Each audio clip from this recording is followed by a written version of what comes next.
Bienvenidos a nuestro programa La Fe Style. Soy César La Voz. Esta noche tendremos dos grandes invitados.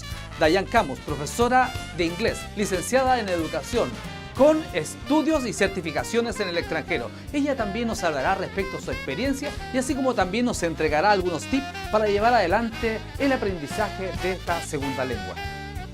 También tendremos al pastor y profesor del Instituto Bíblico de las Asambleas de Dios, el pastor Ricardo Cortés, quien nos hablará de su experiencia en el ministerio y así como también de su experiencia como profesor en el instituto. Además nos llevará a la palabra del Señor con una porción bíblica. Y por último tendremos una gran invitada, quien nos estará interpretando una hermosa alabanza. Aquí comienza su programa La Fe Style y su anfitrión César La Voz.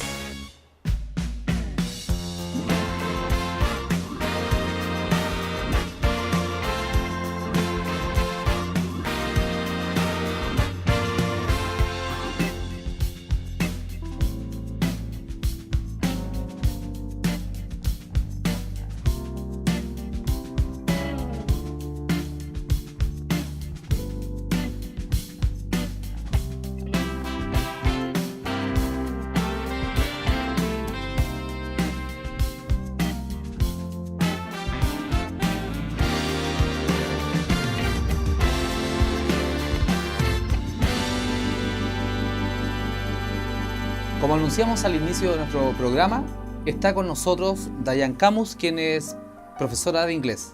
Dayan, muy buenas noches. Hola César, muy buenas noches, gracias por la invitación. Es una alegría para nosotros tenerte en este programa. Creemos que La Fe Style, que es nuestro programa, tenemos una gran inquietud por entrevistar a personalidades muy importantes. ¿Qué es para ti el haber estudiado inglés? ¿Qué te motivó a poder llevar esta carrera adelante? Bueno, de partida, desde que estaba en el colegio, para mí fue súper fácil aprender el idioma inglés, sobre todo con la pronunciación, nunca tuve problemas ni nada. Y los profesores que estuve durante el colegio y cuando salí del colegio también como que me motivaron a que siguiera con este estudio.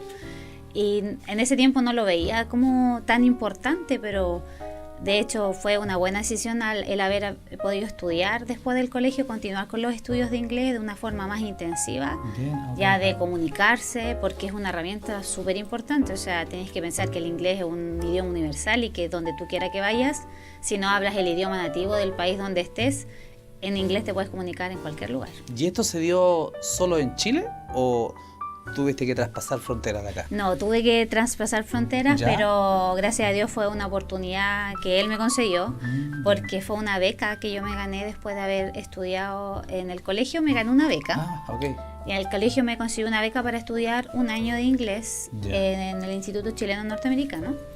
Y ahí hice un curso súper intensivo y durante el año que yo estaba estudiando vinieron unas personas de la Universidad de Boston a ofrecerme una beca para estudiar inglés allá, como para poder especializarme.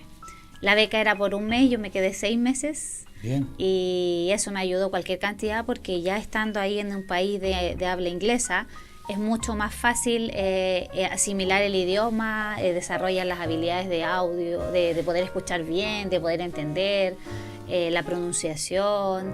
Entonces eso me ayudó cualquier cantidad en los 6 meses que estuve allá en Boston. Y ya después cuando volví, me dijeron por qué no estudiaba pedagogía en inglés, claro, como una carrera ya universitaria. Entonces cuando yo volví fue bien divertido porque yo volví en el cambio de la proactitud a la PSU. Claro. Yo había dado la proactitud. Y como no sabía de qué se trataba la prueba, no tenía cómo prepararme para poder rendirla, así que una persona me aconsejó y me dijo que en la Universidad de Playa Ancha tenían cursos vespertinos. O sea, la carrera de inglés, de pedagogía en inglés era vespertina.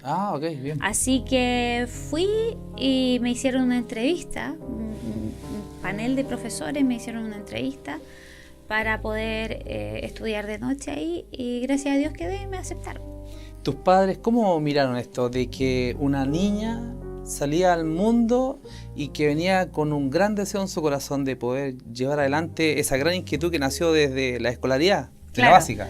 Bueno, de hecho mis papás toda la vida lo único que me inculcaron fue el estudio, la responsabilidad del estudiar. O sea, de hecho la nota roja no existía en mi casa, entonces eran como bien estrictos en ese sentido, súper exigentes. Pero también, por otro lado, les agradezco porque el hecho de esforzarse, de ganarse las cosas con esfuerzo, y que la base de todo en realidad estaba en el estudiar, porque no me podían dejar otra herencia que no fuesen los estudios. Claro. Eso igual también te anima a ti a buscar lo que tú quieres hacer en la vida, pues ser bueno en lo que haces y que te guste, que lo disfrutes, que seas feliz, que es lo que en mi caso me pasa. Y al terminar la enseñanza ya total de la universidad, ¿cuáles fueron los primeros pasos o esto se dio durante? Esto en realidad se dio durante el segundo año de universidad. Mi jefa de carrera me dijo que mi inglés estaba como bastante adelantado. Miento, primer año de universidad me dijo, en el segundo semestre, recién cursado. Me dijo, Dayan, ¿por qué no rindes unas pruebas que se llaman de conocimiento relevante? Porque como ya estás adelantada en el inglés, de 8 semestres de inglés puedes adelantar hasta 5. Wow, ya, ok. Y entonces tuve que obviamente hacer los exámenes, que fue todo un día bastante exhaustivo, fue bien agotador. Pero gracias a Dios salió todo bien, y yo en segundo año de universidad tenía permiso docente del Ministerio de Educación. Entonces yo a los 20 años entré a trabajar en mi primer colegio.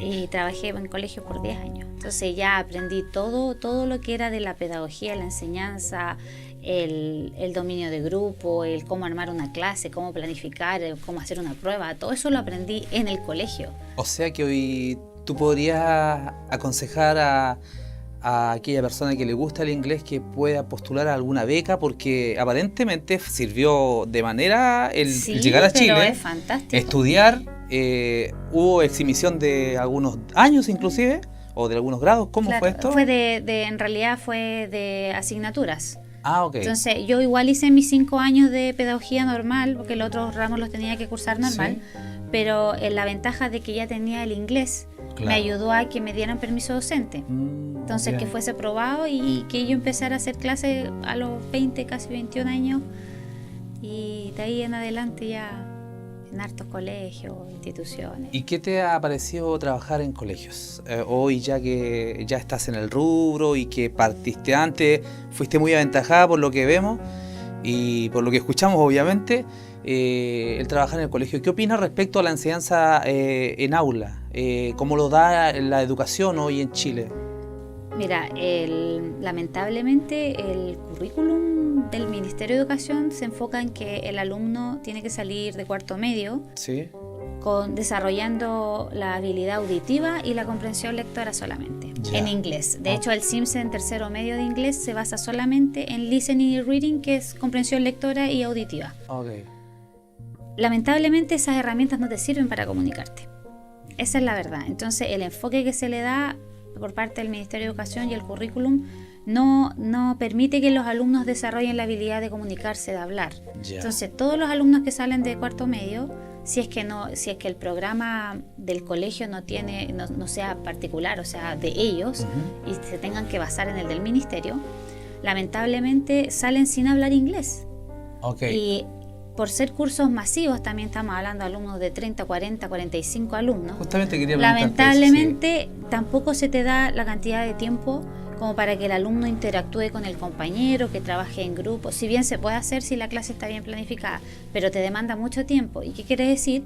Que vas en contra de los programas que te pide, los contenidos que tú tienes que cubrir durante el año que te pide el Ministerio de Educación. O sea, podemos ver que las grandes problemáticas en aula son cantidad de alumnos y la falta de horas que le dan al inglés. Sí, claro, o sea, los alumnos de enseñanza media tienen 4 horas de inglés a la semana, que en rigor son 3 horas, porque tú sabes que la hora pedagógica son de 45 minutos.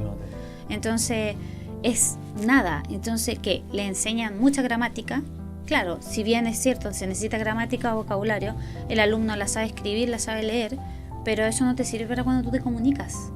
Entonces, cuando salen lamentablemente de cuarto medio y se ven envueltos en una carrera quizás que necesitan inglés para comunicarse, que tienen que lidiar con personas que hablan inglés, que no te entienden escribiendo, por ejemplo, no tienes cómo comunicarte, tú no vas a andar con un papelito escribiendo y mostrándole a la persona qué es lo que tiene que o lo que quiere entender del mensaje. Entonces Eso es lamentablemente una desventaja y es la queja que tienen la mayoría de los alumnos cuando salen de cuarto medio y se ven lamentablemente forzados a estudiar inglés por su cuenta, claro, porque necesitan la herramienta para comunicarse. Sí. Entonces se ven así, es que yo lo leo, lo entiendo, me dicen, yo lo escribo y lo puedo escribir también, pero escuchar o leer o hablar, me dicen, no puedo, no sé, me da vergüenza, eso es lo otro. Claro, o sea que hoy en este programa tú estás diciendo que las horas no son lo suficiente bueno para el alumnado. O lamentablemente no son efectivas. Ah, ya.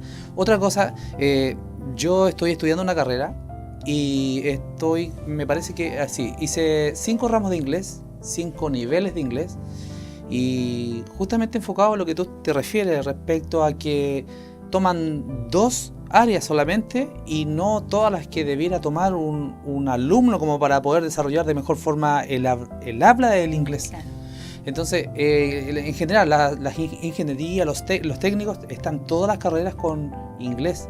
¿Qué opina? ¿A qué se debe esto? ¿Es porque las empresas están requiriendo que los trabajadores tengan en este momento la expertise de manejar más tecnicismo, más folletos? ¿A qué se debe? Mira, partiendo por las carreras, ya en la universidad tienes que pensar que la mayoría, el 90% de la bibliografía viene en inglés. Sus libros, sus papers, todos los que son documentos, artículos, todo viene en inglés, todo. Ya sea un conferencista que venga de China, te va a hacer la conferencia en inglés. Claro. ¿Me entiendes? Sí. A lo que hablo, porque es el idioma universal. Sí. Entonces, de partida ya los alumnos para estudiar necesitan tener una base de inglés. Claro. Y porque necesitan leer un documento y si no entienden, no saben la gramática o a lo mejor el vocabulario o qué quiere decir, o no tienen el hábito, obviamente que se ven, lamentablemente en las carreras se ven, entre comillas, un poquito forzados a ponerles el inglés para que también de una otra forma les sea una herramienta para poder estudiar. Claro. En un principio. Sí. Y si lo vemos más a futuro, cuando ellos ya se titulen, ¿cierto? La mayoría de las carreras de ingeniería, sobre todo lo que es ingeniería comercial, civil industrial, qué sé yo, la mayoría de esas carreras, al salir y quieres buscar trabajo, por ejemplo, vas a una empresa en la que tiene la mayoría de los negocios fuera, en el extranjero. Claro. Y no te estoy hablando solamente de países habla inglesa, sino que también de países, no sé, en Asia, China, Turquía, qué sé yo. Todos esos países te comunican en inglés porque es el único idioma. Sí, y ahora con el tema de las empresas que son de todo el mundo, por ejemplo, no vamos a hacer publicidad, pero hay una que tiene una estrella, bueno, la vamos a nombrar Workman, que tiene alianzas extranjeras y de alguna u otra forma envía a sus operarios como premio o como aprendizaje al extranjero.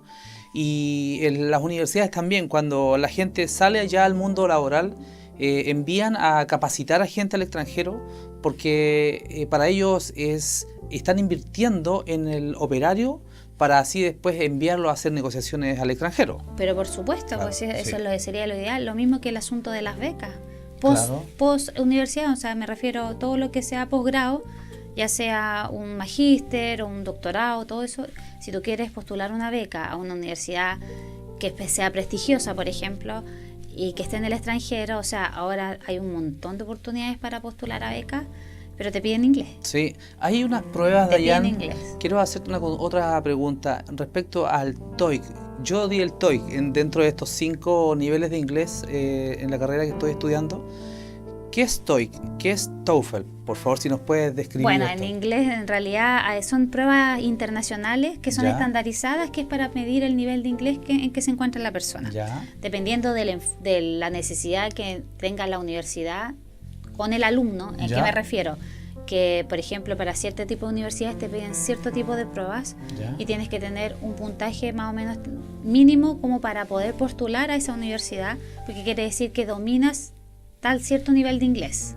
Entonces el TOEFL, el TOEIC, el IATFL, hay un montón, muchas pruebas, Okay. Son para licencias. Los trabajos. En realidad, claro, es una certificación que afirma de que tú tienes cierto nivel de inglés. Ya sea básico, no sé, intermedio, alto, avanzado, etcétera, etcétera. Entonces, de acuerdo al puntaje, porque cada prueba tiene su puntaje distinto. De acuerdo al puntaje que tú tienes, te ponen una categoría de nivel, a nivel internacional, que el nivel más básico es el principiante, después tienes nivel básico, que es el elementary, de ahí vendría el intermedio, después viene un intermedio alto y el avanzado.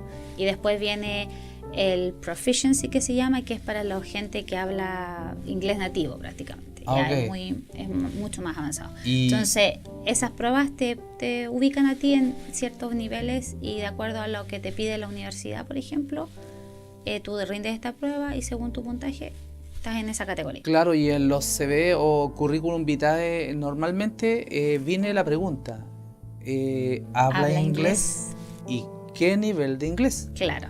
Claro, esto ya es como muy normal en los currículum y de las empresas, cuando viene la entrevista de recursos humanos y hace la gran pregunta.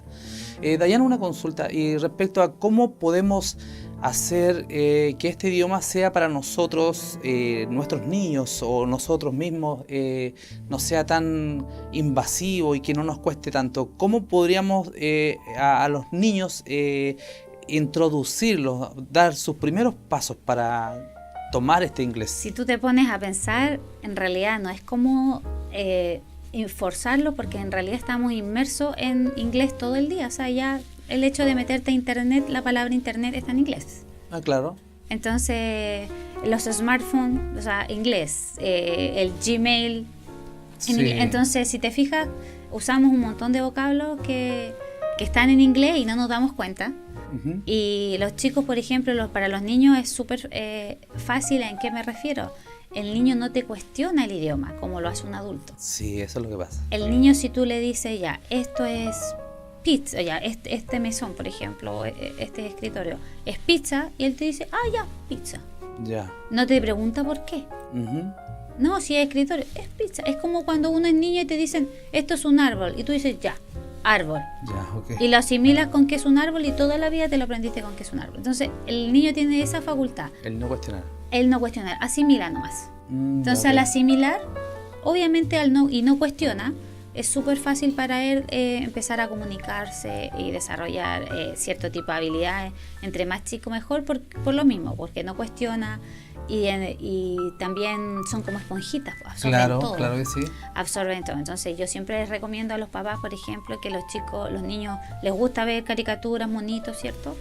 Y que veanlo, y siempre, aunque los repitan, los vuelven a ver. O sea, ellos no les importa eso. Si lo quieren ver la repetición, que la vean en inglés, po. Estos serían como los tips. Claro, como un tip, perdón. Tú le pones, no sé, una caricatura o una película de monitos. Ajá. Que ya ha visto 10.000 veces, se la pones en inglés y el niño se va a quedar viéndola igual. Entonces su habilidad auditiva se va a empezar a desarrollar, Claro. porque ya empiezan a escuchar palabras, ¿cierto? Empiezan a reconocer, también lo relacionan con lo que van aprendiendo en el colegio. A que aprendan vocabulario, por ejemplo, no sé, por una semana ya, hoy día vamos a aprender todo lo que hay en el dormitorio, por darte un ejemplo. Sí. Entonces tú le vas poniendo post-it, así como etiqueta a toda la cama, bed, la ventana, window. Entonces ellos van a ver eso todo el día. Entonces automáticamente el cerebro es como los eslogan publicitarios. Ya. Que tú sin leer la palabra, pero ver los colores, Sabes, cierto tipo de asimilas. tipografía, tu cerebro asocia automáticamente qué Ok. producto es. Entonces hay que empezar a jugar así, el que canten, el que escuchen música en inglés. Música que obviamente que sea entendible, no van a escuchar Claro. ni hip hop ni rap, pero sí música que sea más lenta, las canciones, ellos sin ningún problema. Ahora, otra consulta. ¿Qué opinas respecto a lo que está en las plataformas como YouTube, como el mismo Facebook, respecto a los cursos que están ahí? ¿Qué opinas? ¿Es bueno, es malo? Es que yo creo que esto depende de la persona. Ya. Que de partida tienes que ver cómo te gusta a ti aprender, cuál es tu estilo de aprendizaje, para ti qué es lo que es más fácil. Ok. ¿Te gusta, eres visual, te gusta mirar, con eso aprendes más rápido o aprendes mejor escuchando o bien escribiendo o usando lámina, etcétera, etcétera? Entonces hay gente que tiene la disciplina, por ejemplo, de ser autodidacta y decir, ya, a mí me conviene un curso online, por ejemplo, porque yo sé que me voy cuando me toque la hora, yo voy a estar ahí estudiando con la persona en línea y voy a practicar y voy a ser bien constante en el asunto. Pero lamentablemente el chileno no es así. Ya. El chileno no es Como mucho de estar eso. así como constante Sí. y ser como un poquito autodidacta y tener ya. Sí, ahora hoy día sí estudio inglés.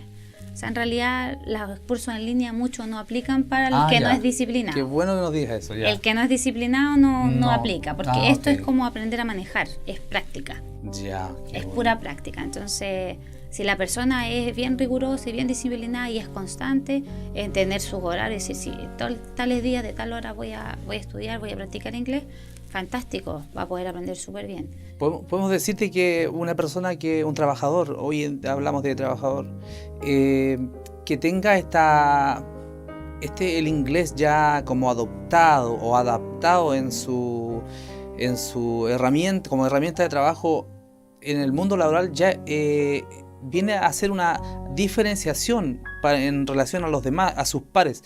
Pero también económicamente es bueno, ¿cierto? Obviamente, o sea, de partida ya, si tú postulas un trabajo y hay bastantes candidatos, tenlo por seguro que van a dejar el que habla inglés. Ah, ya. Qué Sí bueno. o sí. ¿Por qué? Porque lamentablemente Chile, con la cantidad de turismo que tiene y de negocios internacionales, tenemos Claro. una deuda pero tremenda con el inglés. Sí, total.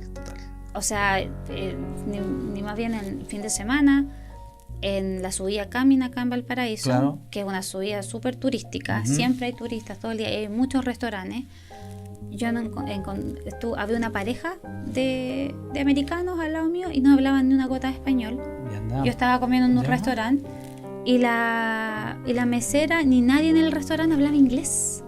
Qué importante. Entonces no tenía ni idea cómo decirle que había puré, por Ya, ejemplo. Ya. Y lo único le decía potato o cosas así, Ah, así ok. aisladas, y lo miraba así como, o le dijo, y tenemos tortillas, le dijo la niña. Pero ellos, tortilla, dijo el gringo, pero dijo, claro, la tortilla que ellos tienen asimilada es la tortilla mexicana que se usa para los tacos, cosas Ya, así. sí. No la tortilla de verdura que uno come, ya, ok. que es como tipo omelette. Entonces, de partida ya no se maneja, al menos una persona en un restaurante que nadie te dice que hable inglés fluido, Claro. pero que sí se pueda defender, cosa que también se pueda comunicar con la otra persona y poderla entender. Porque si Claro. tú hablas lento Sí. y le pides a la persona que te hable lento, tú vas a comunicarte sin ningún problema. Y Valparaíso, que es una ciudad-puerto y nombrada Patrimonio de la Humanidad, digamos que tiene una tasa importante de pasajeros, unos transatlánticos, más de 20 y algo buques que tenían que recalar acá en la zona, y justamente se encuentran con esta gran problemática que no tienen que frente a ellos, desde lo más básico, que una persona que lo atienda, que les diga qué es lo que se van a servir, Claro. que es lamentable. Y muchas veces esta gente cambia de puerto, Exacto. va a otros sectores, otros países, porque no están bien atendidos en esta área. Por lo mismo, porque Sí. la gente no se maneja en el idioma. Claro. Y es súper importante, o sea, si tú trabajas en un ambiente turístico donde sabes que vas a estar rodeado de gente que va a venir a solicitarte aunque sea una dirección o algo Sí. y no la puedes ayudar, o sea, igual Sí. estamos pero Al debe. mucho en desventaja, y lo mismo pasa con las empresas.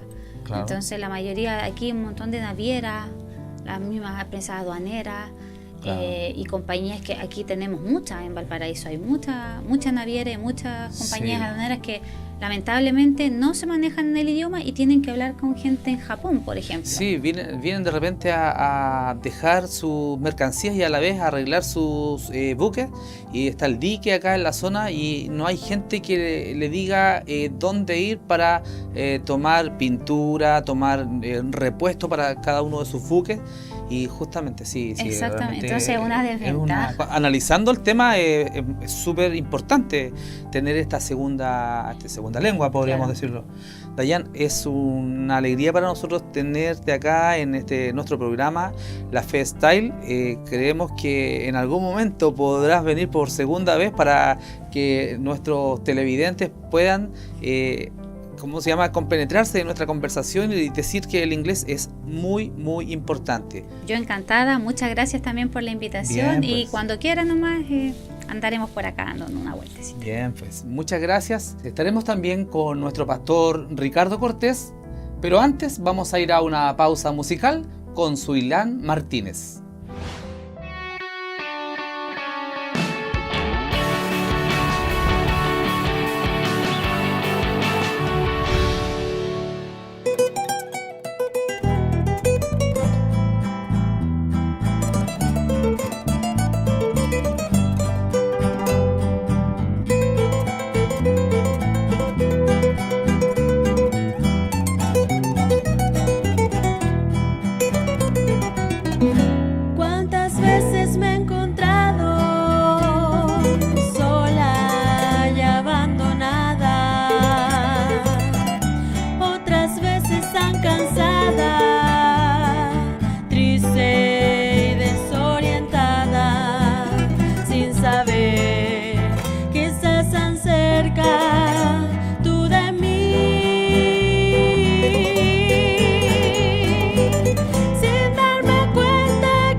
César, por la invitación a tu programa.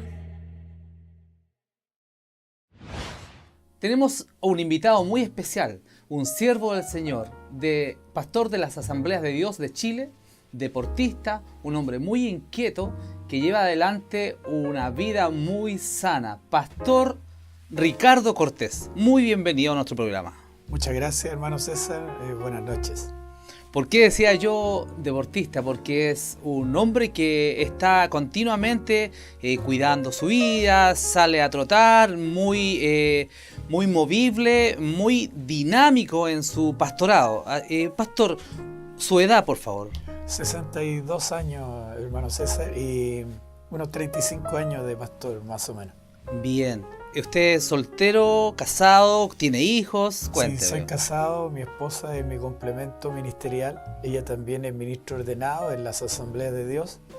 Mi hija también se está preparando al ministerio, tengo una sola hija, ella es publicista de profesión, pero ella cree que tiene un llamado del Señor y lo ejerce ayudándonos a nosotros en la iglesia.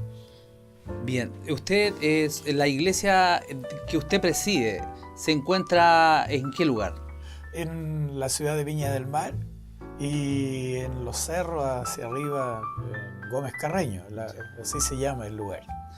Las Asambleas de Dios tienen la particularidad de tener una cantidad importante de iglesias plantadas a lo largo de todo Chile. ¿Cuántas iglesias o a qué distrito usted pertenece?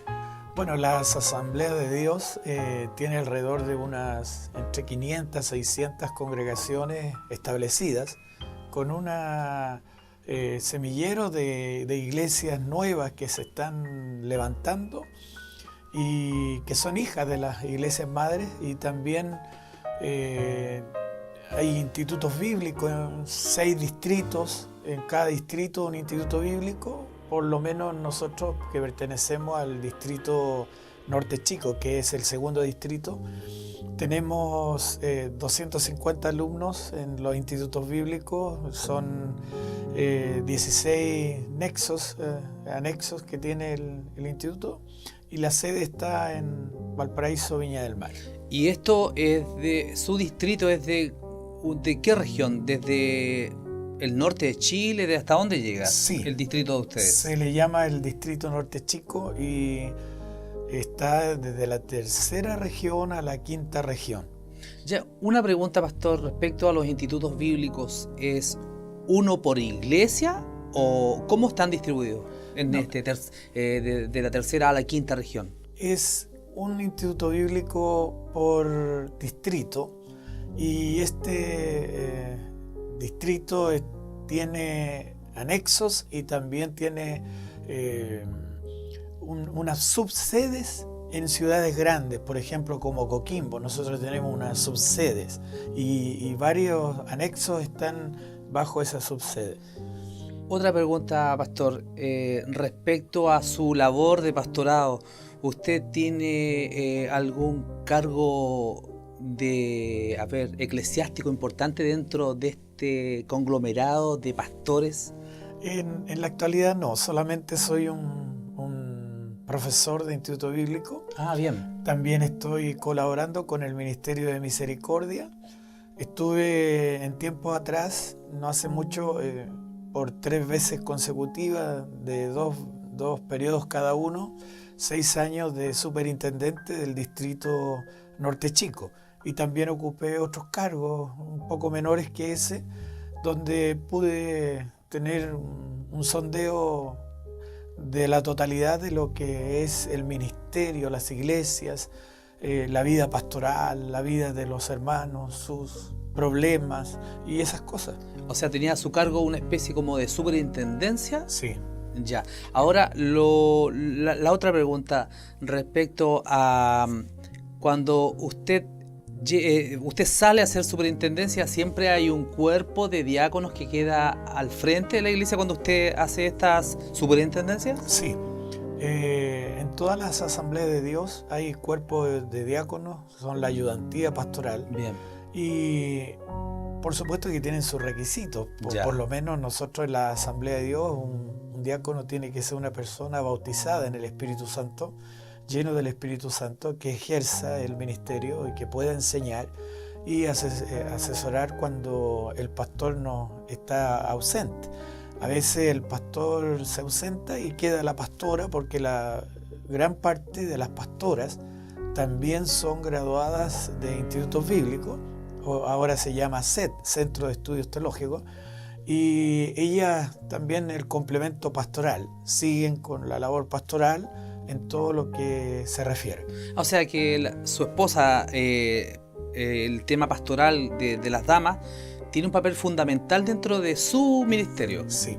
Es un súper complemento. Sí, es un súper complemento. Bien. Sin ella sería una parte bien débil, es lo que yo reconozco. Todo lo que he sido, pienso que ella ha sido como la mitad. Me emociona un poco. Sí, por supuesto. Verdaderamente. Y como muchas veces la gente dice, tras de todo gran hombre hay una gran mujer, pero podemos decir que al lado de un buen hombre o de un gran hombre, al lado hay una gran mujer. Sí, en realidad el Señor la ha usado mucho en mi vida personal, particular y también ministerial. Ella ha ejercido muy buena parte de mí en el trabajo y en todo lo que yo he podido realizar. Ella también ha sido coordinadora del Ministerio de las Damas en todo el distrito por más de 3 veces consecutivas, y también de las directivas, así que prácticamente ha sido como la pastora del distrito. Claro. por ciertos periodos, y eso a mí me ha bendecido mucho. Amén. Qué bueno que tengan una gran labor, una movilidad al interior de su ministerio durante estos 35 años, que no son menores. Creemos que Dios ha sido en ella su gran apoyo, como usted lo decía, y cómo se emociona al conversar respecto a este tema. Ahora, llevándolo a otro tema, hablábamos al comienzo, le decíamos a nuestros telespectadores respecto a que usted es un pastor deportista, que los 62 años que usted tiene, hay un largo tiempo que usted lleva haciendo deporte. De mañana sale a trotar. ¿Qué opina respecto a usted de los siervos del Señor que necesitan cuidarse, necesitan salir a caminar un momento para estar bien de salud y eso? Cuénteme. Sí, en realidad el ministerio pastoral lleva muchas tensiones. Es una vida que uno se va a enfrentar con lo desconocido muchas veces, que no está muy revelado en la práctica personal, en la palabra del Señor. Entonces prácticamente uno necesita un cuerpo saludable, necesita hacerle caso al Señor en lo relacionado al templo del Espíritu Santo. Bien.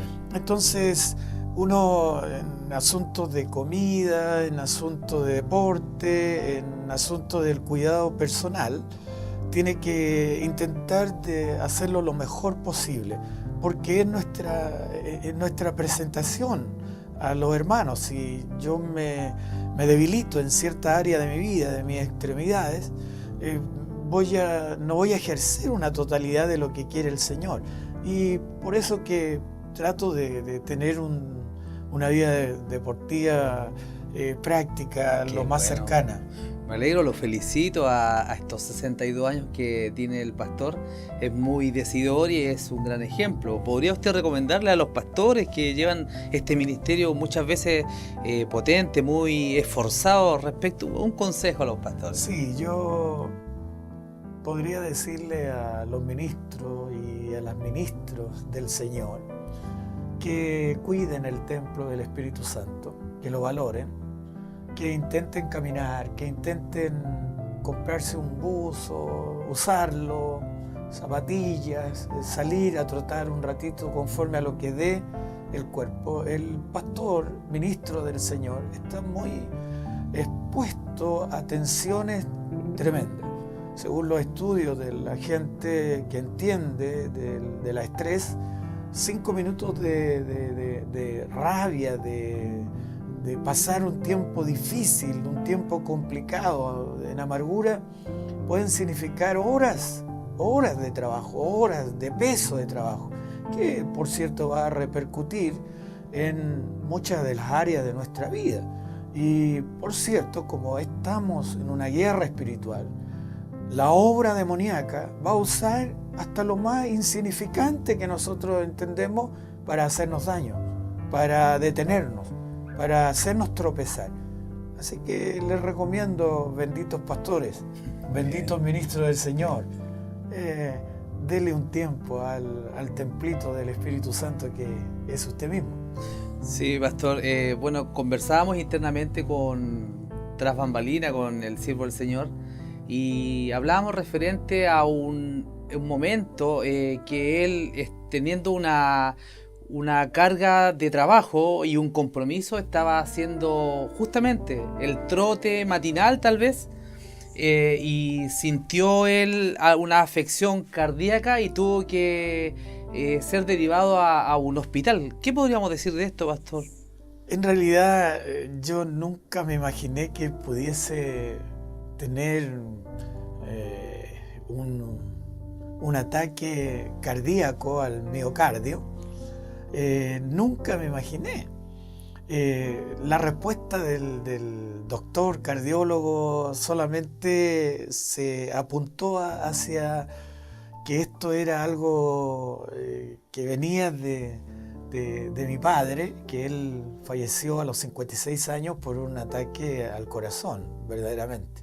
Entonces, pienso que probablemente estas huellas que quedan, estas secuelas que quedan por causa de la vida paternal, familiar, y todo lo que uno recibe de nuestros antecesores, pueden afectar de alguna u otra forma en lo que me pasó a mí.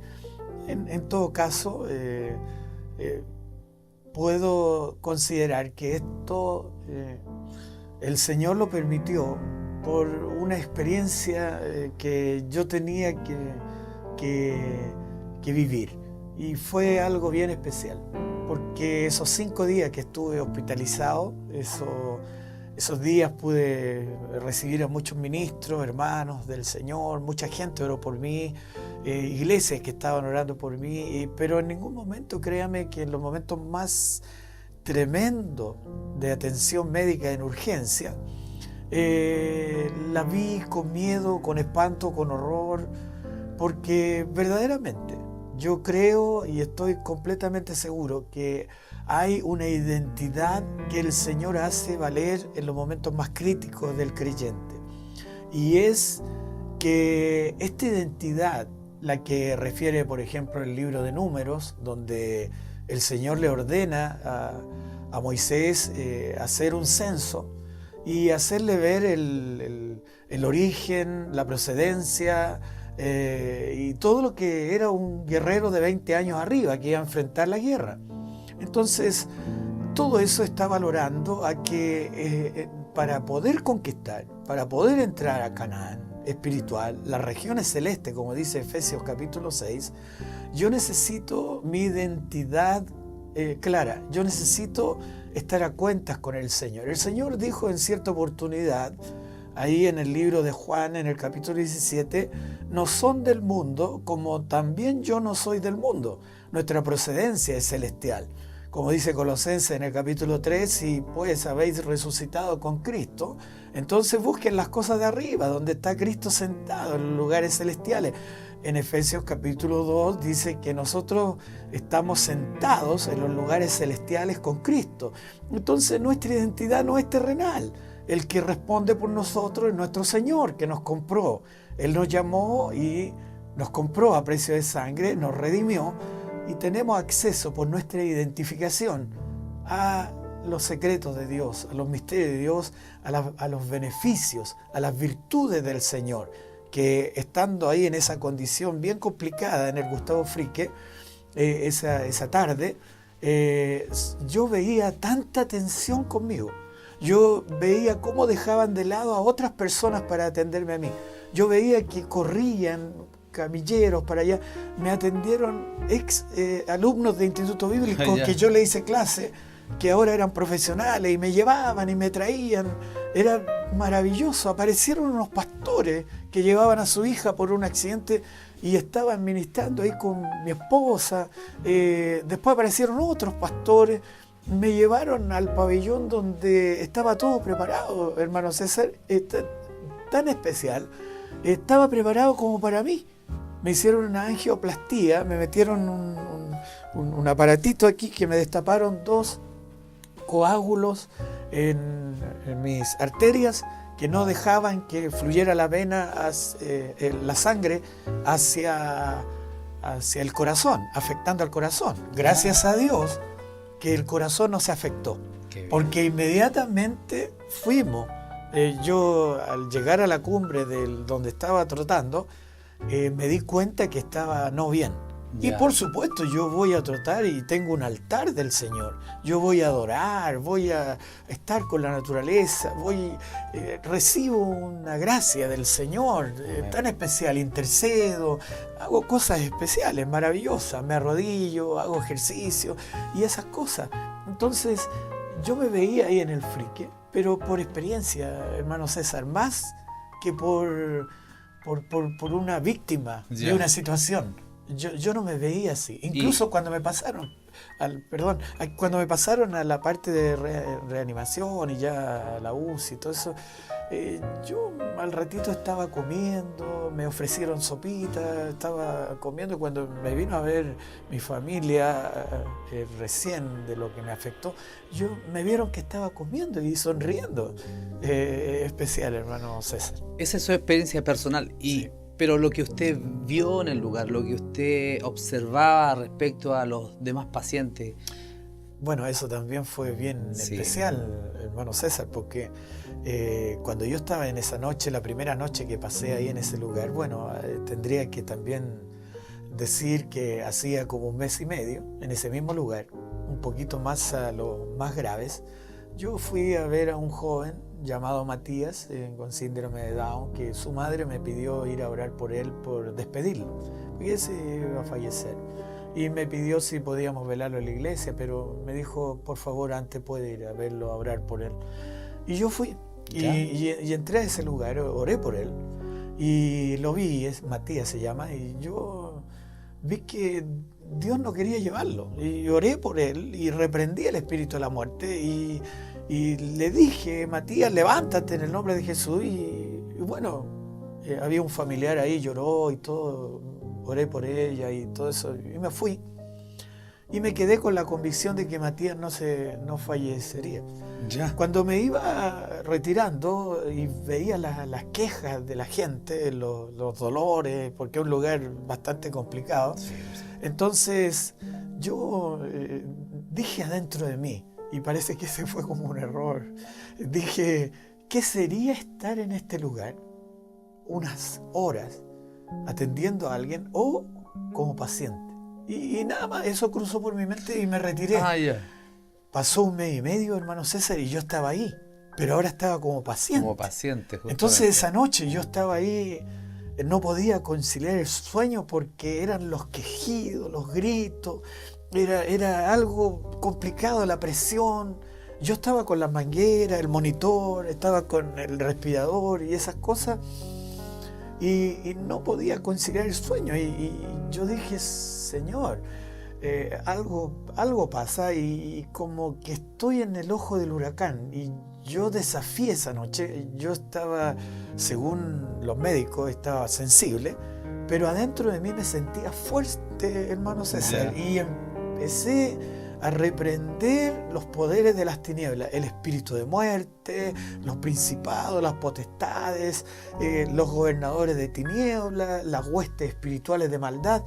Y el Señor me dio una paz tan grande, tan tremenda, que me quedé dormido. Al otro día, cuando vinieron a hacer aseo, estaba todo el mundo un silencio maravilloso. Hicieron aseo y como era julio todavía, se aclaraba tarde, eran muy temprano, antes de las 7 de la mañana, y la enfermera dijo, les voy a apagar la luz para que duerman otro ratito, porque había una paz bien especial. Y yo le daba gracias al Señor. Cada vez que sentía gritos, gente que se quejaba, oraba y reprendía esa hora. Así que yo pienso que el Señor me llevó porque tenía que aprender algo de él y el proceso de conocer por dentro lo que es un paciente. Sí, yo creo, respecto a su experiencia, ¿cierto? Y a lo vivido en general, como en el ambiente intrahospitalario, ¿cierto? Es lo que normalmente la gente no entiende o no ha experimentado definitivamente, lo que usted hablaba respecto cuando usted fue a ver a este joven, poco menos le pidieron que le hiciera la oración para que falleciera y el Señor lo recibiera en sus brazos. Usted, me parece que comentábamos respecto hace un momento, que preparó hasta la iglesia para hacer el funeral al interior del lugar y no falleció. No.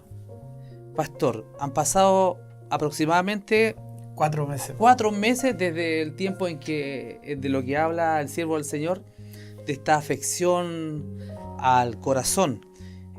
¿Cómo se siente hoy día? Mire, me siento mucho mejor, hermano César. He bajado más de 10 kilos. Ah, ya. Y verdaderamente fui rediseñado en este asunto de la cultura en cuanto a comida y en cuanto a deporte. Entonces, después que yo salí de alta de los 5 días, me derivaron a un centro de rehabilitación Jorge Kaplan, donde hay máquinas, donde hay equipos profesional que a uno lo llevan, lo impulsan a comer mejor, a hacer ejercicios, y ahora con maquinaria y con otro tipo de técnicas que yo desconocía y que me sirvió montones, y que aprendí a conocer gente que se estaba rehabilitando, gente muy joven y gente muy de edad. Y cuando yo escuchaba el testimonio de ellos, era tan diferente el trato del Señor que hizo conmigo. Yo decía dentro de mí, tal vez el Señor hizo un especial conmigo, un privilegio. Y otra vez vuelvo, hermano César, a nombrar lo de la identidad, lo de la credencial, que yo puedo acreditar que estoy inscrito en el libro de los cielos, en el libro de la vida, y que esa credencial me hace traer las virtudes del Señor, las virtudes de la cruz de Cristo, y que yo tengo acceso a estas bendiciones como cualquier cristiano que reclame estas bendiciones diariamente delante del Señor. Pastor Ricardo, ¿usted qué podría decirle a nuestros televidentes respecto a su vivencia, a su testimonio de salud y del poder del Señor en su vida? ¿Qué podríamos decirle a nuestros telespectadores respecto a que crean en el Señor, que Dios está dispuesto con su oído presto a la oración de aquel que clama? Pastor. Sí, en realidad, fíjese, aquí hay un misterio especial, porque uno fue siempre como llevado a una cierta religión por los padres. Pero cuando uno empieza a abrir la Biblia y a inquietarse, ¿qué va a pasar conmigo cuando me muera, cuando fallezca? Entonces yo tengo que ir a la oración, tengo que ir a la Biblia, tengo que ir a lo que el Señor quiere para mí. El nacer de nuevo es lo más glorioso y grandioso. Y ahí comienza todo, ahí empiezan las credenciales, ahí la sangre de Cristo empieza a ser una obra maravillosa. Por supuesto, la vida entra en una regeneración tan especial. El Señor empieza a culturizar la vida, ya sea individual, familiar, matrimonial, y el Señor va a cambiar hábitos, va a cambiar principios, y el Señor va a enseñar normas especiales para respirar esa bendita presencia que no nos dejará ni nos desamparará y nos tendrá hasta el día cuando Él nos lleve. Pastor Ricardo, ha sido una tremenda bendición para nosotros como programa en la Fe Style de poder tenerle con nosotros, y quisiéramos que nos dejara una palabra del Señor para este programa, nuestro primer programa, y poder decirle a nuestros televidentes del amor, de la misericordia del Señor, la cual le ha acompañado durante estos 35 años de ministerio, y nos pudiera compartir un fragmento de la palabra del Señor. Por supuesto, hermano César. Muchas gracias. Vamos a la palabra. Amén.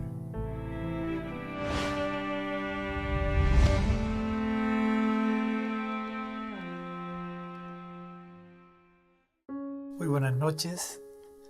Les saludo en el nombre de nuestro Señor Jesucristo, el Rey de toda gloria, y quisiera compartirles un pasaje de las Escrituras y una palabra del Señor al corazón. Dice en el libro de Éxodo, el segundo libro de la Biblia, en el capítulo 20 y en el verso 24, altar de tierra haréis para mí, y sacrificarás sobre él tus holocaustos y tus ofrendas de paz, tus ovejas y tus vacas, y en todo lugar donde yo hiciese que esté memoria allí de mi nombre, vendré a ti y te bendeciré. Y si me hicieres altar de piedras, no las labrarás de cantería, porque si alzares herramientas sobre él, lo profanarás. No subirás por gradas a mi altar, para que tu desnudez no se descubra junto a él. Esto que el Señor estaba dando inmediatamente después del Decálogo, y antes de empezar con las leyes ya rígidas, en el capítulo 21 de Éxodo aparece la ley acerca del comprar siervos, el asunto de la esclavitud, que por supuesto el Señor tenía que ir haciéndola desaparecer. Pero había que tener el altar por todo lo que se venía. El altar estaba señalándome a mí de dónde era mi procedencia, qué es lo que se hizo para cubrir el primer pecado que ocurrió allá en el Edén, cómo el Señor sacrificó animalitos inocentes, cómo fue que los primeros habitantes de la tierra comenzaron a invocar el nombre del Señor, desde Abel, Enoc, Noé, y llegamos a los patriarcas como Abraham, hasta que el Señor le da a Abraham la promesa de que de él se llenaría la tierra para gloria del nombre del Señor, una descendencia, un pueblo. Este pueblo, por cierto, se estableció en Egipto con Jacob, unas 70 personas, y se multiplicaron por 400 años, en realidad 430 años, en alrededor de más de 2 millones de personas. Entonces ellos tenían que salir de ese lugar porque Dios les tenía una tierra preparada.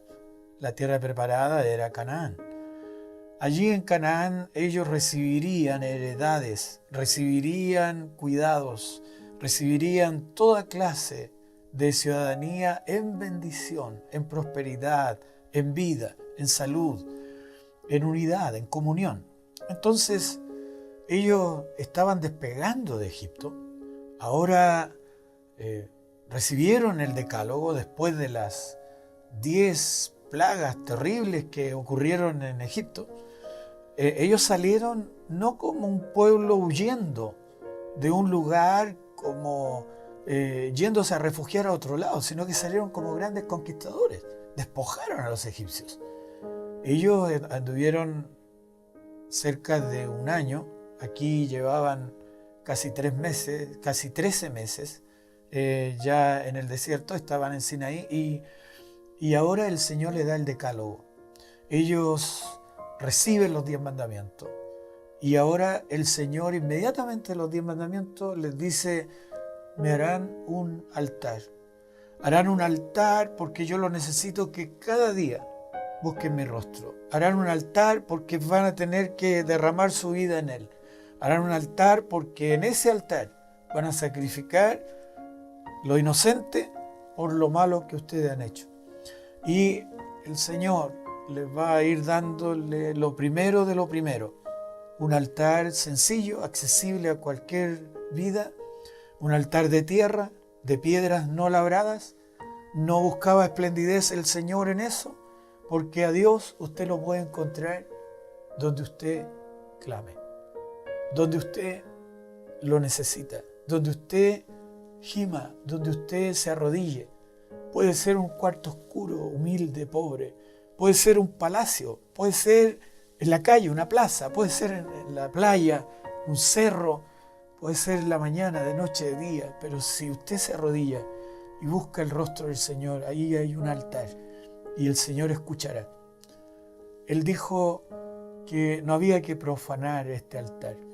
Él, a través de ese altar, va a proyectar la vida ministerial de ellos, la vida que Dios quería para ellos. Este altar estaba haciéndoles valer el decálogo, esos mandamientos, 4 que tenían que ver con Dios hombre y 6 con hombre hombre. Son mandamientos que tenían que impregnarse, encarnarse en el corazón de Israel para hacer la voluntad de Dios, para tener la ciudadanía de Dios, para tener la bendición del Señor. Entonces, el altar era accesible a todos, les recordaría su origen, de dónde ellos venían. Ellos fueron elegidos, pueblo elegido por Dios. Dios eligió a Abraham de Ur, de los caldeos, y ellos fueron luego liberados. Elegidos es lo que aparece en todo lo que dice Génesis, y la liberación es lo que aparece en Éxodo. Entonces ellos ya tendrían conciencia de que eran elegidos y que eran un pueblo que se originaba en la libertad de Dios, que Dios les libró. Y el que libra se adueña, por supuesto, porque iban hacia la redención. El tema de la Biblia es la redención del hombre. Y el Redentor sería Cristo, el Rey, el Hijo de Dios.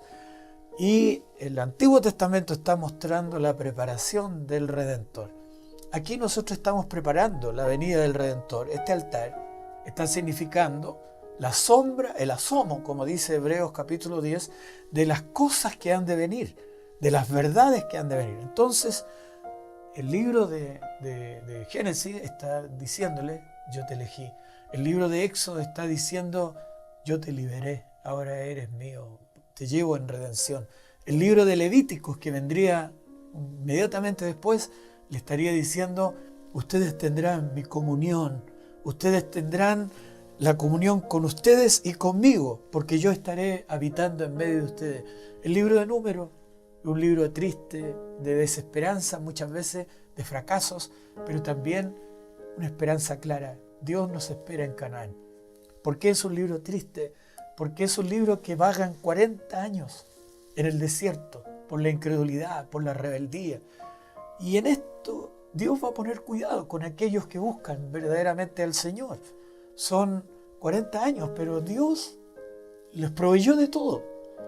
Sus pies nunca se hincharon, dice la Escritura. Él les proveyó, no había mall, no habían almacenes, no habían grandes zapaterías, pero Dios les proveyó las comidas, Dios les proveyó las vitaminas, las proteínas. Dios, no habían hospitales, no habían SAMU, ni tampoco algún consultorio o algún lugar donde podría ir alguien con una extrema urgencia. Sin embargo, el Señor estaba con ellos, el Señor era su sanador, el Señor era su proveedor. A ellos nunca les faltó la leche, la carne, las vitaminas, los vegetales. Dios los cuidó. Así como ahora Dios cuida, así como ahora Dios sostiene a aquellos que le creen. Y entonces el libro de Números está relatando de que hay una bendita esperanza. Hay un bendito mañana, a pesar de que pueden ocurrir muchas cosas. A pesar de que pueda estar ese matrimonio quebrado, a pesar de que esa hija pareciera ser que no vuelve, hay esperanza en el Señor. El libro de Deuteronomio está queriendo decir, necesito otra vez la repetición de la ley. Necesito que me hablen, necesito congregarme, necesito que me digan qué hacer, cómo hacer, el discipulado, la bendición del Señor. Todo el Pentateuco estaba en ese altar, en ese sencillo altar de tierra. El libro de Levítico revelaría 5 sacrificios. Esos 5 sacrificios, los 3 primeros que son en un tono expiatorio, aunque son de agradecimiento y consagración, los últimos 2, por el perdón y por la culpa, esos sí eran para sacar la culpabilidad. Todos esos sacrificios están representando al sacrificio de la cruz, al sacrificio de Cristo. El israelita cerraba con los sacrificios a las 9 de la mañana. Cristo fue crucificado a las 9 de la mañana. El israelita a las 3 de la tarde comenzaba el sacrificio vespertino. Cristo expiró a las 3 de la tarde. Mi bendito amigo, mi bendita amiga, mi bendito hermano, si estás escuchando esto, sépase de que el Señor complementó todos los sacrificios, incluyendo lo que aparece en Números capítulo 19 de la vaca roja, la vaca alazana, que es un sacrificio que tiene que ver con añadiéndole a la vaca roja, a la quema, y había que hacerlo fuera del campamento, añadiéndole cedro, hisopo y escarlata, que son materiales bien especiales. La Biblia dice que en Primera de Reyes capítulo 4 verso 11 que Salomón disertó desde el cedro al hisopo que salía en la humedad de las casas. Desde lo más grande hasta lo más pequeñito disertó Salomón. También la Escritura dice en Apocalipsis capítulo 12 y en el verso 3 y el capítulo 17 verso 3 que aparece el dragón, la serpiente antigua, la bestia, vestida de escarlata, vestida de rojo intenso, de rojo terrible, ese rojo que atrae, ese rojo que hace ver el orgullo, el éxito, que hace ver las glorias de esta tierra. Tenía que quemarse en un altar donde había una vaca roja. ¿Y por qué una vaca roja? Nunca se ha preguntado por qué salimos del vientre de nuestra madre casi de rojo, desnudos pero casi de rojo. Nunca se ha preguntado que los que nos toman nos limpian y queda todo con sangre. Y lo primero que hacemos en esta tierra es llorar. ¿Por qué? Porque es como que si Satanás quisiera apoderarse de la humanidad. Pero hay un libertador, hay un sanador, hay un rescatador y se llama Jesucristo el Señor. Él en la cruz llevó nuestras enfermedades, nuestras dolencias. Cuando usted cree, cuando usted se mete con el Señor, hay un altar ahí en esa camita humilde, hay un altar en esa silla, en esa banca, en ese sillón o en esa plaza, a donde sea, en ese cerro. No importa que sea una piedra. El Señor no busca altares de oro, no busca altares de lujo, de tierra. Un altar de piedras no labradas. ¿Y por qué no tenía que tener escalones? ¿Por qué no tenía que tener gradas? Dice, para que no se vea tu desnudez. ¿De qué se trata la desnudez? Se trata de eso que se va acumulando adentro, el orgullo, la soberbia, mirarlo a todos de arriba para abajo, mirarlos como si son nada ante mí. Eso es la desnudez. Y el Señor nos cubre con sus ropas celestiales, porque somos vestidos, revestidos de Cristo, de la humildad de Cristo, siempre delante de Dios. Que el Señor les bendiga. Esta es la palabra que les comparto. El Señor le ayude y grandemente espero el Señor esté con usted. Quiero hacer una oración y pedir por usted, y pedir por su familia, y pedir por lo que usted es, tiene y será. Y créame, mi amigo, mi amiga, usted se encuentra con el verbo de vida. Cuando usted iba al colegio, cuando usted le enseñaban los profesores, ¿qué era el verbo?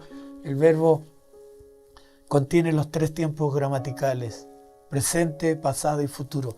Este verbo se parece, aunque no es igual, pero se parece, aunque nos toma con mi yo soy, mi presente, mi problema, Él te está tomando a ti en tu pasado, Él te está tomando a ti, proyectándote a tu futuro, porque Él es el verbo de vida.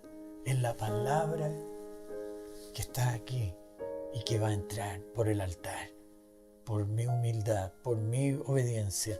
Oro por ti, Padre Celestial. Oro por cada hermano, por cada hermana, por cada ministro que está pasando momentos complicados.